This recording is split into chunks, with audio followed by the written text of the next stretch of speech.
Hello, world. Welcome back to the Ignited Fortitude podcast.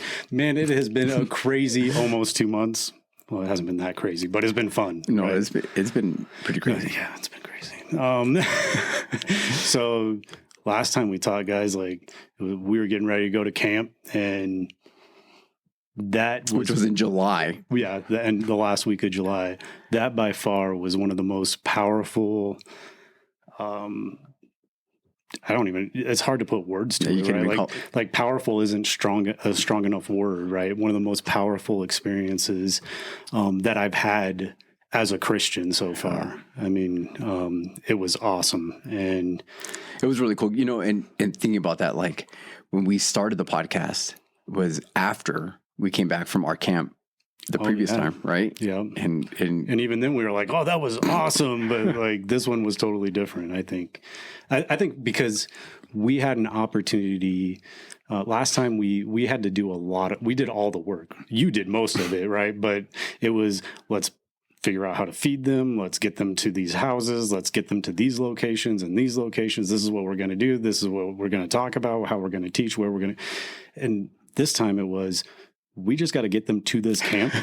And then there's other people that are going to help us pour in. Like, hey, we get small group time with our kids, and after they teach a lesson, and it was awesome, man. Like I can't even, the amount of time we got to spend with the kids this time was, I think, what made the biggest difference. Yeah. And it was, you know, the weather was lousy. Like it rained the entire time. Like every single day that we were at camp, we ended up getting secured because of lightning. Yeah, they were like, lightning's within 5 miles. You guys need to go indoors. Oh man, come on! I signed a waiver that said I wouldn't sue you guys for anything. But it's funny because you played that slideshow this weekend at church of what happened at camp for everybody. And there's one picture when we were getting ready to do Leap of Faith, or we were doing zip line, and I'm standing there. It's on Thursday. Like I'm standing there and I look absolutely miserable. It was just because I was tired of being wet. Yeah, like, it rained the whole time. I mean, I think we had, the sun would come out for like an hour, and then it'd be like, oh, lockdown. There's like, yeah, there's clouds. It's not raining. Like, well, there's lightning within 5 miles. It was amazing. For me, the strongest part was that last night with the baptism. Mm-hmm.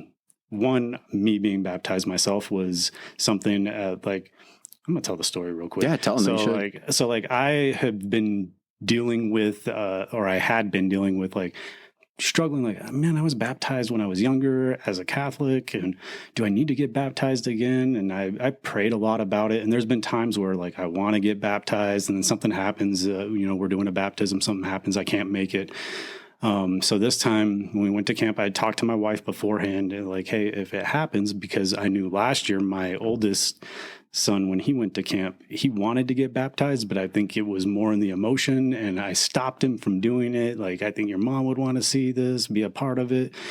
So there was a couple kids that didn't get baptized for that reason too, right. Also, right? Yeah, there was other kids there that were like, oh, I want to do it, but I think my parents would want to be present, and we told them, like, hey, but we did this time make sure that all the parents knew. I let the parents, so like it was like one of the things that was on my list. I'm like, oh, hey, by the way, guys, like, as parents, yes, you guys have the final say in the decision, but you need to have this conversation with your kids, because at least they know what decision to make if the opportunity comes. Right. But my little thing, like, but we want the kids to be responsible for their own faith. Right. And I just think, even in that situation, you know what I mean? Like, of like, oh, well, maybe you shouldn't. And then it's like, okay, well, now my parents are running my faith. Right. And I felt bad. Like, I did. I regret making that decision, keeping my son from getting baptized that night.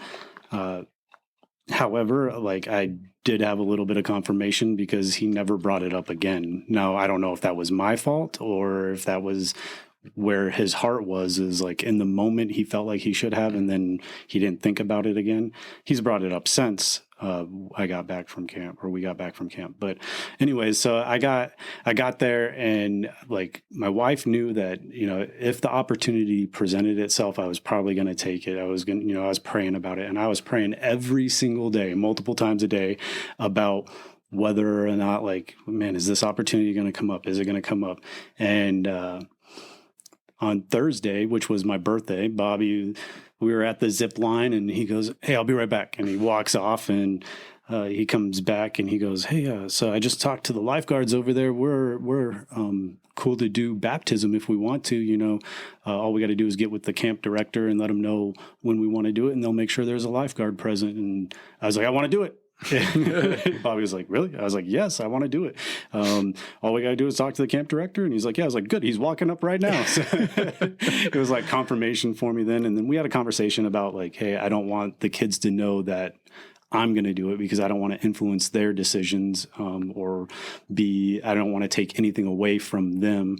And so after our last session that night, you know, Bobby, you were like, "Hey, we have an opportunity to get baptized. Who wants to get baptized?" And I think 3 or 4 raised their hands. Mm-hmm. So we went, and you baptized me first, and you had me stay there and help, which was the most,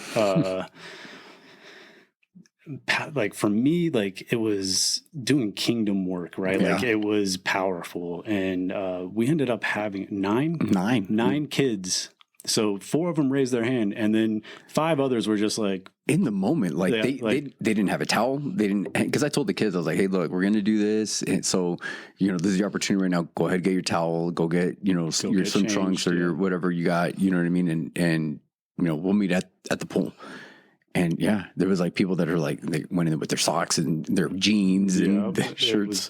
And it was amazing. Like it just was, that was like the culminating experience, like the culminating event, which the whole time, the big overarching theme for our group, it wasn't even the theme of camp, was like surrender. And I feel like in that night we saw 10 people surrender, right? Mm-hmm. Like, and just be like, this is it. And it was, and that was, dude, I mean, I know you know, 10 people, but I think even like, you know, even when we were having some of that small group time, just like that, like, I think even talking to some of the kids where it was like I've always known God, you know what I mean? And I see like, you know, there's like, there was one of the days, like we got done doing like a small group, and like everybody's crying and like, it was just absolutely powerful. And I remember one of the kids just asking like, I don't ever remember a moment what everybody else is like going through right now, you know? And I'm like, that doesn't, just because they're being affected by this right now, you know what I mean? Like that doesn't give anything less, right? Like don't ever put your we shouldn't measure our faith against somebody else's. Yeah. Right? Thank like you. Right. Or their experience. Walk. Yeah. Or experience. Right. You know what I mean? And this individual, and it was cool because, you know, one of the leaders that went with us, I was super grateful, you know, name drop people, Olivia, you know what I mean? And I told her, I was like, "Hey, you grew up as a Christian, right?" And she said, "Yeah." She's like, "Our household always." And I said, and then talk to this individual, and, she's like, "Yeah." She's like, "But you know what? Even if you feel like you've always been a Christian and you don't know if there's a moment that you've really made that decision," she's like, "Make the decision right now and surrender." You know what I mean? So even in that, it's like, it was amazing just hearing these kids and seeing them like, dude, this is what I desire. Like, I want God to be the one that is guiding my life. Yeah. And I think it was awesome to, like, the kids made it, right? Like you guys, like last year at camp, like it wasn't difficult. It was difficult in the aspect of the amount of stuff that we personally had to do, like as far as cooking. We had dining facilities and everything. But this time, like the kids that not that the last time it was bad, but this time, because we didn't have to do anything, and the kids were like, all of our kids just wanted to worship. Like it wasn't like we had to worry about them like sneaking off, or like all we had to do was like just be there and follow their lead, essentially. Like I followed the kids around the whole time. Like, what are you guys doing? Like, let me hang out with you. I want to hear what you're talking about, you know? Well, and I think the big thing, right? Like before, like we were so worried, like you said, like being focused of the everything, you know what I mean? Where this time, like you said, like the kids were the focus. Yeah. You know, and even before, like obviously the kids were the focus, but guess what? Their meals were the focus. The transportation was the focus. Like, you know, everything that we had to provide for those kids was the focus. and what's funny though is, you know, most of the kids that we talked to that went to both camps, which camp they said they liked the one we did better. and we're like, that's so crazy because like, man, I know for me, I was like, this is great. That was me too. I was like, man, I'm not doing it the other way again. Like, you're gonna have to find another leader.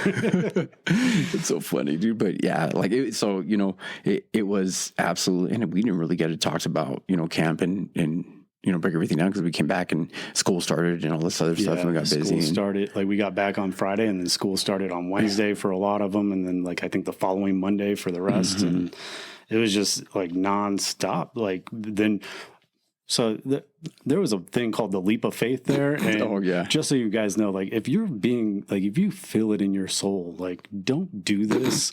Don't do it. Like, I don't care who else is doing it. So I went climbing up this 45-foot telephone pole against my better judgment because the whole time I was like, no, I'm not doing it.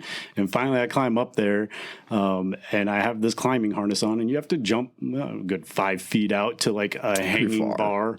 And well, it's wet. So nobody made it except for Robert. And like, so, okay, like, let me try this. I jump out, I hit that pole, and then I fall into that climbing harness. I was bruised so bad from that. Like I thought I had a blood clot. I was in the emergency room twice because I had all this pain in my leg when we got back. Yeah. And I didn't know what was going on and they couldn't figure it out. Still don't know. I had MRIs and ultrasounds and nobody knows what happened, but it was probably God just telling me like, I told you not to. Like, I told you this was a bad idea. No, you spoke it into existence, dude. You spoke it into existence. You're like, no, why would I want to do that? Why would I get in the harness? That's gonna mess me up. You know what? I was on the same. I went on the same thing. It didn't help that the person, like, so you climb up this thing holding in a harness, and there's a rope attached to you that goes over this thing, and it's a 100-pound girl down at the bottom holding the rope that's supposed to catch me as I'm falling. And like, no, wait, is she ready? Is she like, I'm not jumping yet. Is she ready? Like, are you ready? Because I'm gonna fall. I know it. Like, bro, there was so many things that went into that I was like, yeah, I should not have done that. But anyways, camp was amazing. But you know what? Talk about so the day of your birthday. Or the night before your birthday, right? What happened? Some of the boys. Oh, like the boys are like, we're going to the spot. It's after session. It's like 10 o'clock at night. Yeah. And I'm like, what do you mean you're going to, I'm going with you to this spot. Let's go to the spot. And luckily for me, I'd already kind of gone out and like reconned a lot of these areas in the morning when I'm going on my little hikes. And, they go down to this spot where it was like an old, like little obstacle course area. And, they get down there and there was like, it's like a big teeter totter, I guess. Like it's a big stage that has like one beam in the middle and you get a bunch of people on one side and then on the other side, you go up and down, or whatever. And they came move some things so that it just made a stage. And then there was what was that, like a rope course? It was like a rope course or something like that.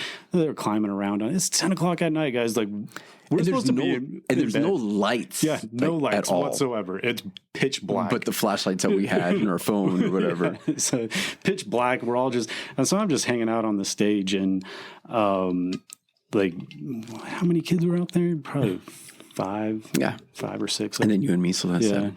And we're down there hanging out, and they brought a guitar. Man, brought a guitar, yeah. And they just started worshiping at 11 o'clock at night in the pitch dark. And that's all they wanted to do. Yeah, all they wanted to do was worship. And it was crazy because at midnight, so it was Wednesday night, my birthday was Thursday at midnight, okay, now it's officially my birthday. And they're just worshiping, and I was like laying there looking up at the stars with one of the kids. We were looking at shooting stars and stuff, and I was looking at my phone because my wife texted me at midnight like happy birthday, And so I like, once they got done singing that song, I was like, you guys, you know what, thank you. I was like, there is no better way I could have rang in my 39th birthday than sitting here with you guys worshiping at midnight in the middle of nowhere. And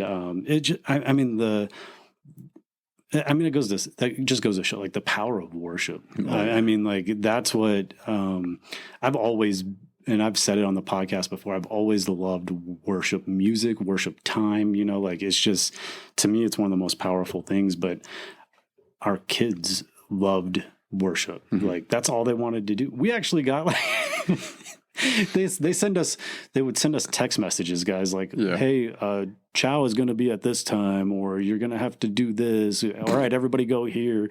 So when we got locked down, if you will, like, because there's lightning within 5 miles, like one of the kids was like, hey, can we do some worship? And we're like, yeah. So we go outside to like a gazebo. A metal. Afterwards, we were like, this thing's metal. Maybe we shouldn't be under this gazebo. But like staff would be walking by, like, and they wouldn't say anything to us. They were just like, cool, and other youth groups came over and like were joining in with us. And it was a good time, like just sitting there, like in the drizzling rain, worshiping God for hours because of lightning in the area. And, but they kept sending text messages like, you guys should really be inside. Please take it indoors. And I told Bobby, I was like, bro, like if they want to stop this, they need to come say it to my face. Come tell these kids, like, you walked by here like 5 times. Just come say it to my face. Like, let these kids hear you say, go inside and worship.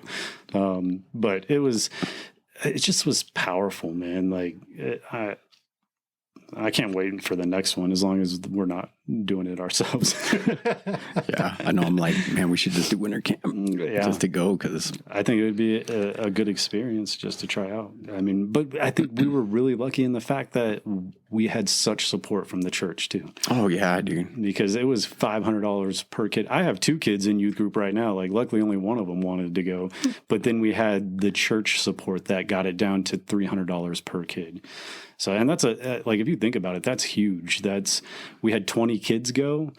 So I'm not good at math, but that's a lot of money. It was a lot of money, So, and then, I didn't think of some of the families, right? Like some of the families, like I can think of 2 families. One family had 3 kids. Yeah. Another family had 2 kids. Who else? I think that was it. There was at least 2 that were going. Yeah. And this is crazy. You know what I mean? And just being able to go and, and even the kids, like some of the kids, like, I don't think my family's going to be able to afford it. Like, look, put your name on the list, at least try to get something for a down payment so we can secure that spot. And let's just trust God and see what God's going to do. Man, like every kid that put their name on the list, that signed up, that put a little bit of money through, all got to go. Yep. No, that's what it's just amazing. Cause we had people like, just like, hey, I'll pay for whatever kid. Yeah, like I'll pay for a kid to go. Yeah. Like I'm not gonna buy Roadhouse tickets, or they would show up at the table when we were selling tickets and be like, "Here, I don't want any tickets. Just throw it in." Good, yeah. Yep. And it was just powerful, the whole experience. And then the month of August came and sickness and everybody getting sick. Like my family was sick. I got sick. My family got sick. And then like I had my wife lost her great uncle, and so she had to fly out to Georgia. And then my oldest lost his other grandfather on his mom's side, and he had to fly to Oklahoma. And it was just like. And if it could happen in the month of August, it happened. Yeah. And my poor son, like his birthday, August 27th, it's always something bad is happening. His grandfather's funeral was on his birthday. Like it's just he hasn't even really got to celebrate it yet. Like so he got back and I was like, dude, I don't have the money to do anything right now. I just put $600 in gas in my truck to drive to Phoenix and back 4 times, I don't have the money for that right now. But, we have a plan to give him a birthday party, but it's just one of those things where it's like, it's not one thing, it's another. And like, here we are, like, what's today? Today's Monday, Wednesday. Labor Day. Yeah. Labor Day. And Monday, like this time next week, we'll be in school of ministry. Like you'll be teaching and I'll be sitting there. And on Wednesday, school of ministry starts for us. So it's just like, all right, here we go. We like did everything to try to cram it in today. Yeah.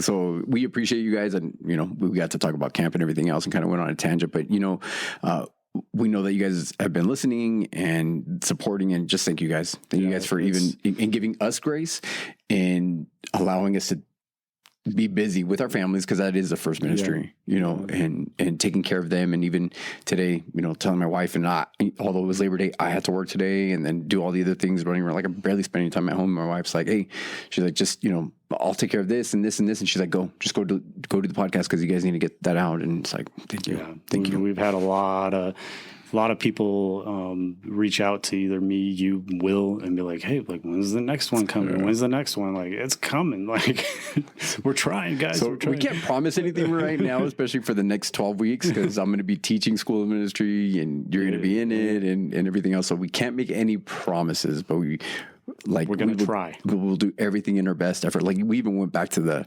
old school room. We're back to our humble beginnings. We don't have honestly, guys, like, we're like, it's going to take too much time to set up all that other stuff. Let's just go back to the old room, put up the curtains, and sit at the desk. And I don't know. I like it in here. I feel at home. Like, usually, like, last time when we set up, it was like, sorry, guys, I'm going all over the place, but it was like, man, okay, let's do that. Let's do that. And it took a little bit of time setting this up, like, because we had done it so much, was like cake. Like, it was like done in 5 minutes, and because we had like our little plan of how we always do it.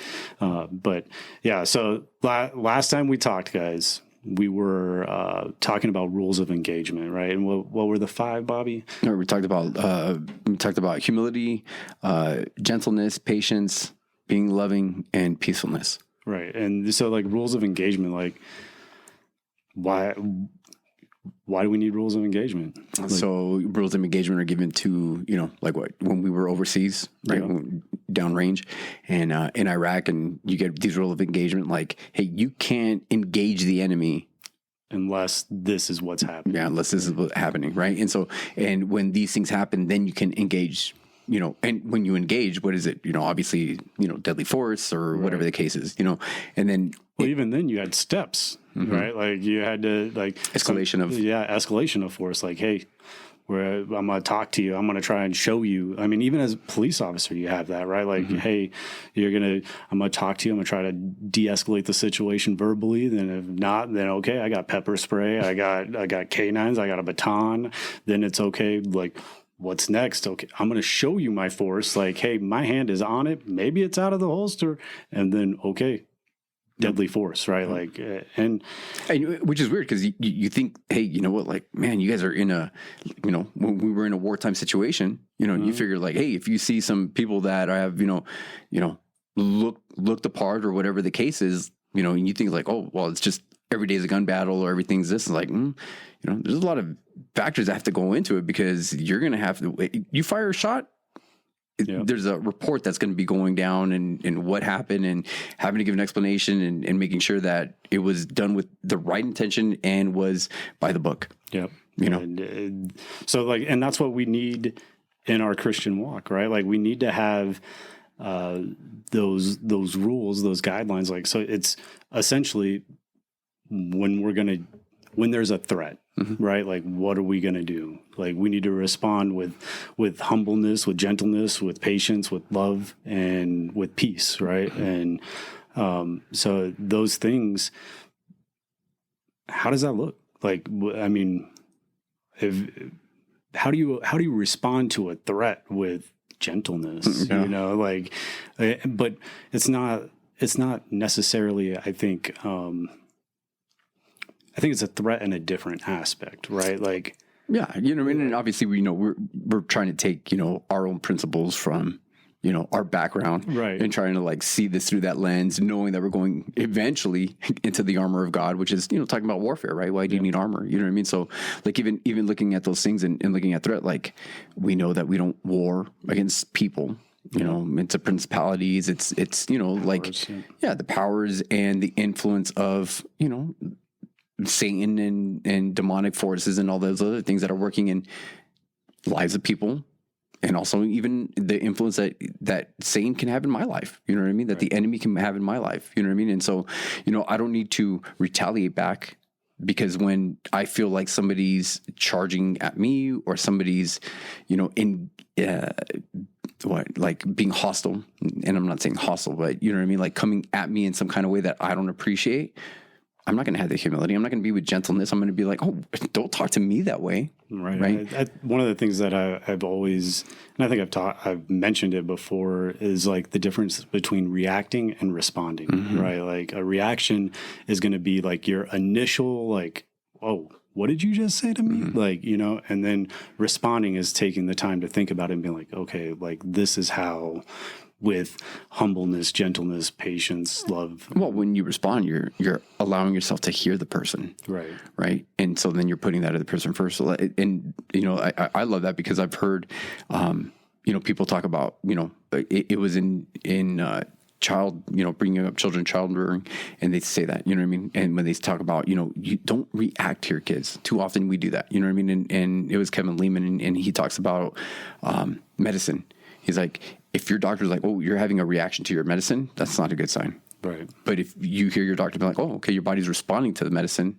That's good. Yeah. You know what I mean? Yeah. Then that's a good thing. You know what I mean? So even in that sense, like what you're saying, like, hey, you know what? Like just because somebody's coming at you, like because immediately you're going to put up the defense.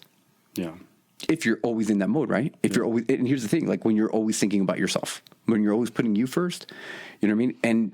And I know I've put myself in situations where, trying to do things in a different manner and say something to somebody, and I try to do it one way, and then I try to do it a different way, and then I try to do it in a different way, and then seeing the response or the reaction of people. And here's the biggest thing, right? Like having the humility to be like, okay, you know what? Maybe that wasn't the right way to do it. Maybe I needed to go about it the other way. Maybe I need to do something else, because like I want to let somebody know, or I want to be able to tell somebody something, you know what I mean? Because it's important for them. Like I don't want somebody just walking around, you know what I mean, thinking that they're okay to do whatever they want, when it's like, no, dude, you're like hurting people, or you're affecting people, or do you not realize what you're doing? Right. Or also being able to realize what role you have in it, right? Like being able to say like, hey, like, yeah, okay, there was some truth to what they're saying, but we need to have a conversation about like, and recognizing that to that person, right? Like, hey, I know I did X, Y, and Z, but here's what my heart was. Here's what my intentions were, right? Like I think with your humility, that's a huge part, is being able to recognize the role you have, and that's huge in a marriage, right? Like having a conversation, like, I mean, I had one today, right? Like I had a conversation today with my best friend, and he was sharing some stuff with me, and I said, hey, bro, but like, have you thought about like what role you have? Like, have you thought about like, have you laid out, like done some expectation management? Have you said like, hey, I'm thinking about doing this, or let's talk about hunting, right? Like, hey, you mentioned to your wife you're going to go hunting. Like, hey, I'm going to go hunting. Like this 2 weeks, it's dove season. I'm going to be out there hunting. Like, don't plan anything. Don't do anything. But then you go hunting, and on day one, you go out and you're back in a couple hours because you got your bag limit real quick. The next day you go out and you're out until 8:00 at night because there was more guys and you didn't get your bag limit as quick. So you're gone a lot longer. And then when you come home, she's asking you like, where have you been? And you're getting upset about it. Like, I told you I was going hunting.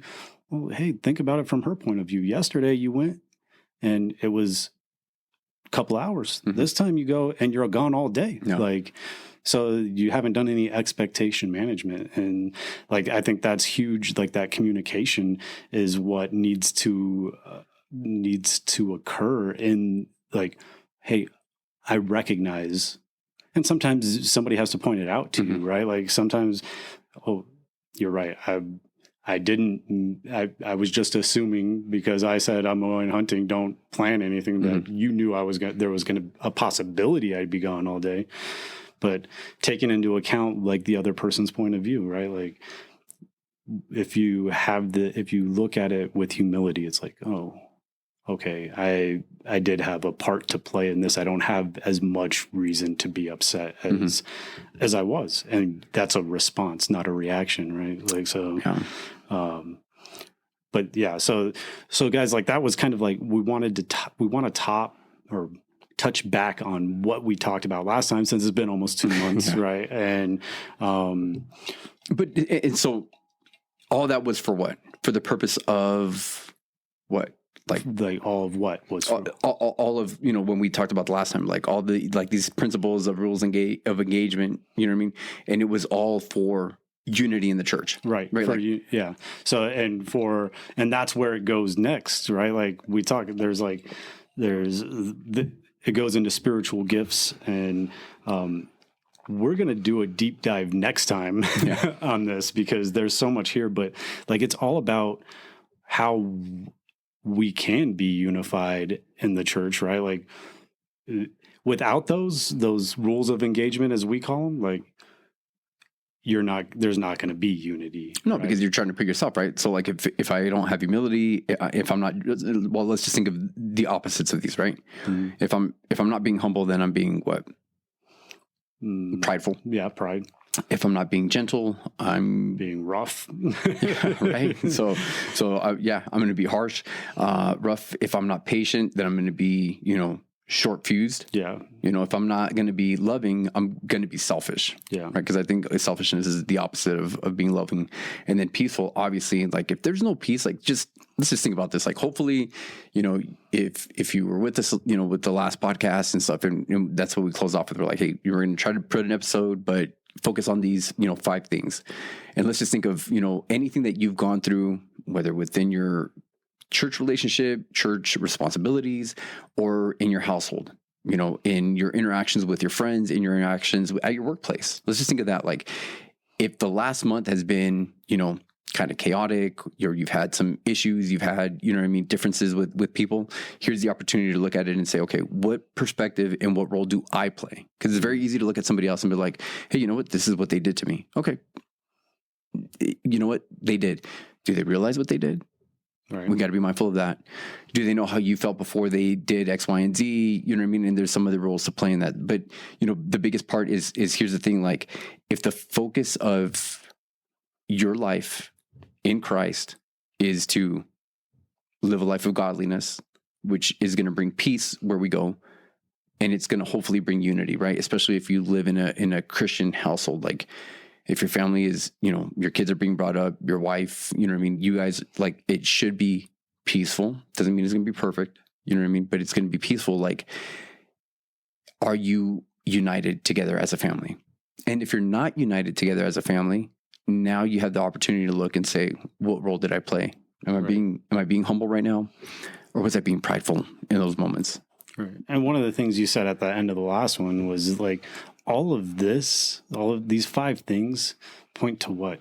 Grace, Mm-hmm. right? Yeah. Like that's what it comes down to, is no matter what, like we should be showing grace to others, right? Like we don't deserve the grace that we've been given.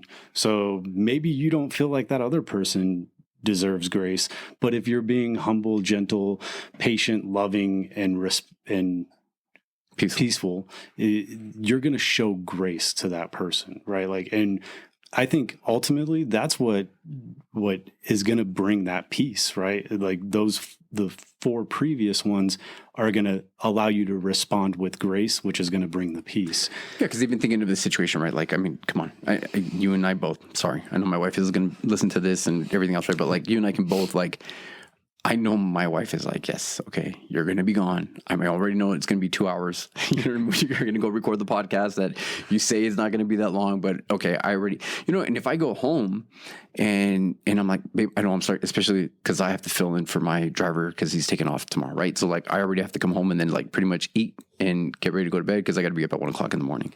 So if I come home and my wife is like, hey, you know what? I understand you guys hadn't gotten an opportunity and all this other stuff. And she gives me grace in those moments. Like, man, that's exactly what I need.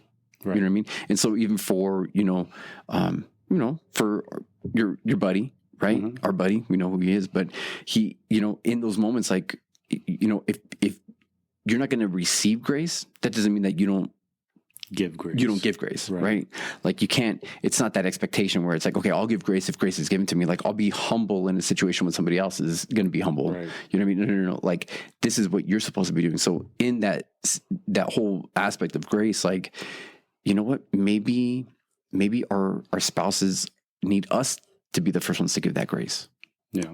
And what does that look like? So even if they get upset, you know, for whatever reason or whatever the case, hey, what else is going on? Like, yeah, like if it was hunting or while we're at the podcast and I come home, you know what I mean? And if my wife is like some kind of way, like I have no idea what happened while I was gone. Maybe she got a phone call. Maybe, you know, who knows? Maybe my boys, you know, were acting up or doing something or, you know what I mean? I have no idea. And if I go in there like, oh, why are you this kind of way? Like you knew where I was going to be. It's our podcast has neunder taken less than 3 hours. You knew I was going to be gone that long. What? Like, yeah, like that's one of those things where you have to understand and be willing to show grace in order to receive grace, but also like it comes back to like just being a good human being, right? Like you don't know what that person is going through. And, you know, that just, something just popped in my head that happened today. My wife and I went to the store, and on our way home, we saw, I'm pretty sure it was a homeless person with a dog, right? And they were on a leash, and you could tell the dog was scared, right? Like, and at one point you see the person yank on the leash, and the dog kind of cowers. And I told my wife, I was like, man, I feel bad for that dog. And my wife was like, me too. And not even 30 seconds later, I was like, man, I told my wife, I was like, babe, I feel like such a jerk. And she was like, why? And I was like, because I didn't even notice that human being that was there. I don't know what that person was going through. Like I say, like they were homeless. I don't know. Like I couldn't, because I didn't give enough attention to that person, right? Like, what are they going through? What are they experiencing in their life that's causing them to be that way, right? Like, what is, like, I had more compassion for that dog than I had for that human life, right? Like, and I was like, and like, that's something right there where it's like, I'm falling short, right? Like, it was amazing to me. Like, I mean, it wasn't even 30 seconds later that I was like looking in my mirror trying to see like, were they homeless? Because that's what I thought, right? Like, but I didn't take enough time to look at that person. I can tell you that the dog was white, that it had like, it was a rope. It wasn't even a leash like around it. Like, I can't tell you anything about that person. Right. Like, so like not recognizing what other people are going through. Right. Like that's part of our problem. Like we look at what's important to us and not important to other people or even important to God, because I know that human life is important to him, right? Like, I'm not going to say more important, but at least as important as the dog's life, right? Like, but what is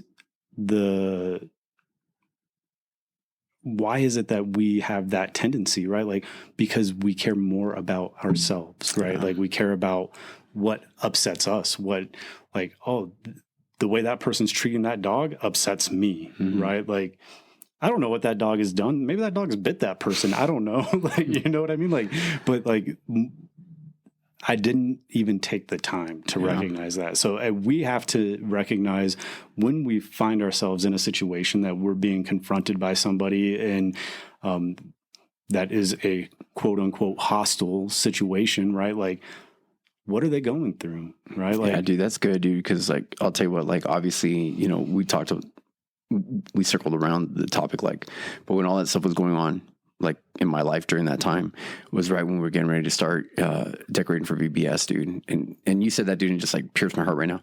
And one of my kids, you know, my kids were here helping, you know, set up and everything else like that. And one of my kids was just like, kind of, I'm not gonna say he was misbehaving because he wasn't misbehaving, but kind of like being careless would be the word, right? Like we were trying to do certain things and it was like, you know, cutting things too short or just kind of being careless, you know what I mean? And then like being loud and goofing off and it's like, hey dude, like chill out, you know what I mean? Like chill out, you know? And obviously like, I mean, that day was pretty tough, you know what I mean? Cause like you know, I even had to come to you like, hey, I need your help with some things. Cause you know, but I remember getting on my son, like it you know, like some people had cleared the hallway cause they were going on to the next part. And I got up to him. I was like, dude, what are you doing?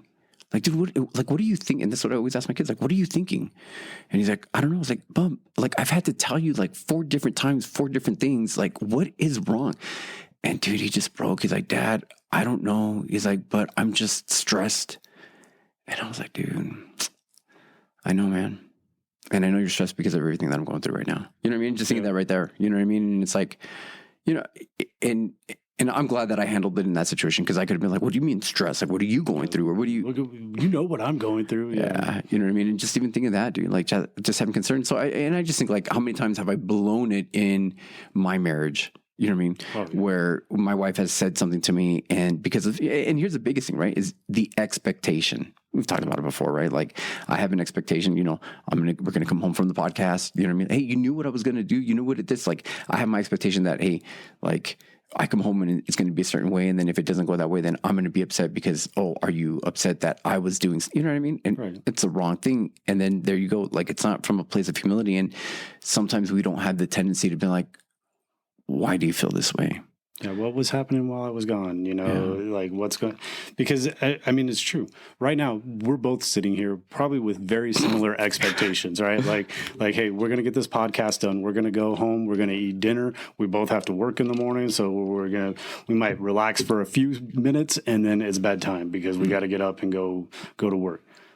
But we both know, like at this point, like, hey, I'm gonna get home and something. I know for me, I'm like, one of my kids has most definitely done something, right? Like, and my wife is not going to be happy. So it's not going to go the way I want it to go. So like, I don't know. I think that expectation, like, I mean, I already mentioned it, expectation management, right? Yep. Like I have to manage my own expectations too, right? Like I know what I want to happen, but I also know more than likely that's not going to happen. I mean, who in their life has like an expectation of like, okay, I'm going to go home. This is going to happen. This is going to happen. This is going to happen. And then I'm going to go to bed. And then that's exactly what happens. It never happens that way. And if you are please call us and let us know how you do it, because I don't understand. So, because you need to come on the podcast so we can share that tip with the world. But we have to manage our own expectations too. Like, and no, like, I mean, I think right now, like, it's funny, like I say, like, I fully expect while I'm gone that my kids are going to do something that they shouldn't do. And my wife is not going to be happy about it when I get home. Right. Like, so I fully expect it. Now, when I get home, because my expectations are so low, when that doesn't happen, I'm gonna be like, yes.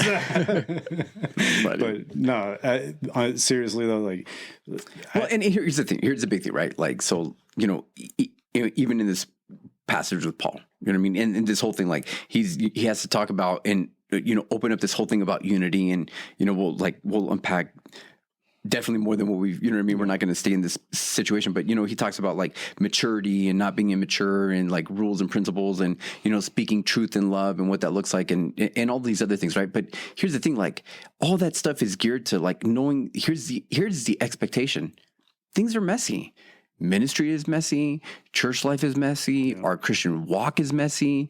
Our lives at home, our lives at work, our lives driving down the street. You know what I mean? Like all those things. And we get so frustrated because of things not going our way, and because things, you know, are an inconvenience to us. Yeah. You know, and here's the thing, like, so if we have an expectation, we have to have the expectation like, hey, you know what? My role when things go bad is to be a different way and act kind, you know what I mean? Act kindly, act humbly, you know, be patient in those sense.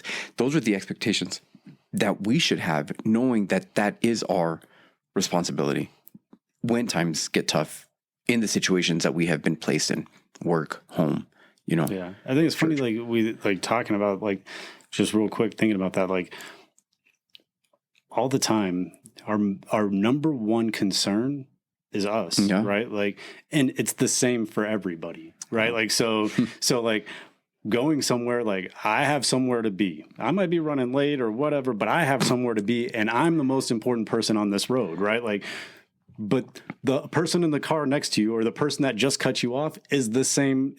They're the most important person. They're running late. They have somewhere to be, right? Like, so, I mean, when you think about like just, it's funny to me, like, and I was thinking about it this weekend, like when you go somewhere, just watch people, like, especially now, like it's crazy how people are in public where it's like, I don't care who's around. I'm going to walk down the middle of this aisle at Walmart so nobody can get past me on either side, right? Like, because I'm the most important person.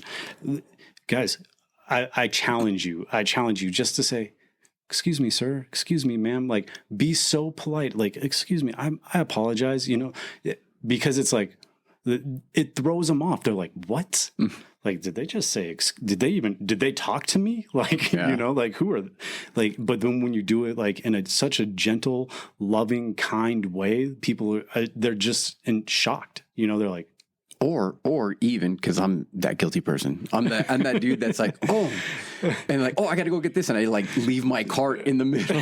It drives my wife nuts. She's like, she's like, why do you do this? Like, you're not, you know what I mean? I'm that person. Sorry, like Bobby came up to me and my wife at Walmart to talk to us. He didn't have anything in his cart yet, but he left his cart sitting, and I almost started laughing as the guy came by, like snatched his cart, was like, oh, I need a cart, and walked off. Bobby was like cocked his head, like, okay, I'll go get another one. Yeah. The dude like literally just took off with my cart because I saw it, and there you go. I got distracted. I'm like, hey, what's up, guys? Anyways, so go back to your part. but here's the thing, and so when somebody is rude to you, right? Because you decided to leave your car, who's in the wrong? Like me, for like all day long, for sure, absolutely, right? Guess what? If I respond when they're upset and they're like, oh, move your, you know what? I'm so sorry. Like, I didn't even realize that I left my, because in those sense, I'd be like, who are you to be, you know what I mean? Whatever the case is, like, whatever. You could respond in any kind of way, but when somebody responds to you rudely and you're like, oh, you know what? That's completely my fault. Sorry about that. You know what I mean? And then you move out. That's truly a big time when they're like, wait, what? You know what I mean? I was ready for the confrontation. My rules of engagement are not the same as yours, right? Yeah, exactly. So, and I think that's huge, right? Like, that's what people see, right? Like you do those things, like, oh man, that person is totally different than everybody else in the store, right? Like, the way they reacted or responded to me being in the way or them being in my way, like, is totally different than every other reaction I've got from everybody else in here.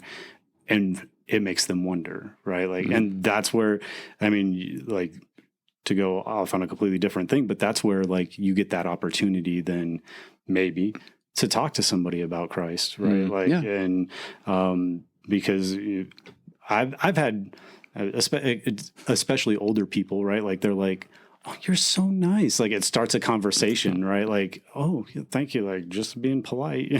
Like, I was raised to say, excuse me. But like, that's a way that breaks, because never mind, because I'm going to go off on a totally different thing.